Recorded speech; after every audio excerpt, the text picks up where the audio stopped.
I'll give you one more example.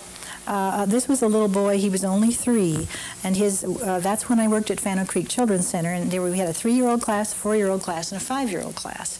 And he had a sister in the 5-year-old class. He was a 3-year-old. And he loved to paint. The kids spent a lot of time on the easel. He did, I thought, lovely things on the easel, spent a long time in front of the easel. But at the end of the day, and we would always say, oh, what a beautiful picture. Evaluating word, beautiful. And his mother would come in and say, what a beautiful picture, let's take it home and hang it up. That's what they did with the sisters, with the older sisters' painting. No, take that old painting and just scrunch it down in the wastebasket. He did that every day, every day. And he had this involved, caring mother who was so pleased with those pictures, but he would not allow her to take him home and wouldn't hang him up. And so now I'm going to get into a different kind of praise for both of those situations, describing praise. Instead of evaluating, you describe. You describe what's happening. And by describing, you're giving attention to the child, and you're helping him to put a little brick in his own staircase of competency. So for the little boy, our head teacher said, I think the problem is that his sister does beautiful paintings and has for a long time, and he's convinced his sister does beautiful paintings, but he doesn't, that his can't measure up. And so let's just stop talking about beautiful, pretty, whatever. We're just going to describe what he's doing, get him into the process of the painting. So that's what we did. So from then on, we'd come by, look over his shoulder at the easel and say, oh, circles over here and lots of stripes up there in the corner. And walk away, that's all. Interested tone of voice. It was interesting. We didn't say it's interesting, we just let him know.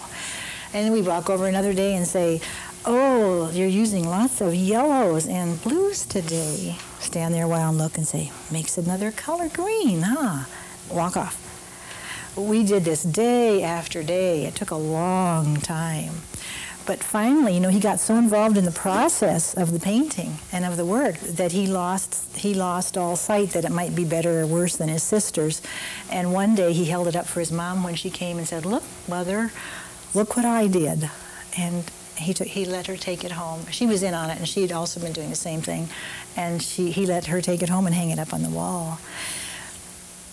The problem with evaluating, even if a child can accept it, even if they do feel good inside and believe that they're a wonderful artist and do beautiful things, is that it focuses on the end product. We grade with that kind of an idea. It's an evaluating grade. It's A, it's a B, it's a C, it's a D, it's an F. It focuses on the end product. That's why people cheat, because the end product is important. It isn't the process of doing it or learning. It's the end product that's important.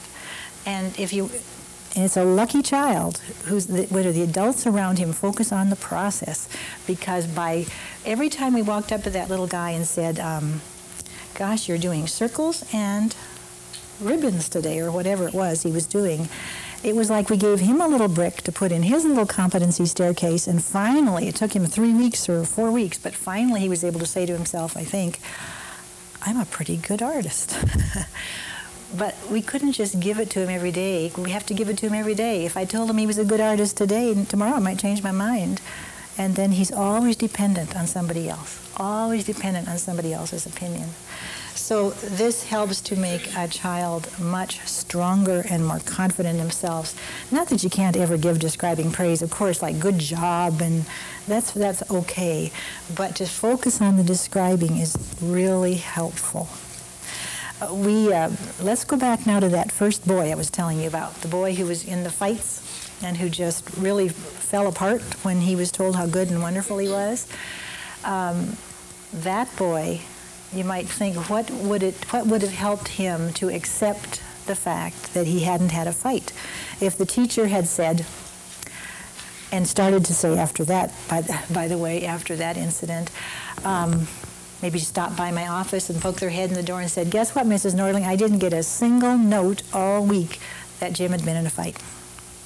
Because we had recess monitors, who sent notes to the teachers if people had been up against the wall or whatever it was they had to do. He could have accepted that. his honest little inner self would have said, yep, that's true. The monitor didn't send one note to the teacher this week. But because he said best, wonderful, good, who knows, this boy may have teased somebody at the bus stop, may have done something that he knew wasn't really quite good, and he couldn't accept it. So that is really important, to try to focus on describing. Although at the same time, don't make yourself feel so uncomfortable about using evaluating that you quit doing it, because it's important to do that for kids.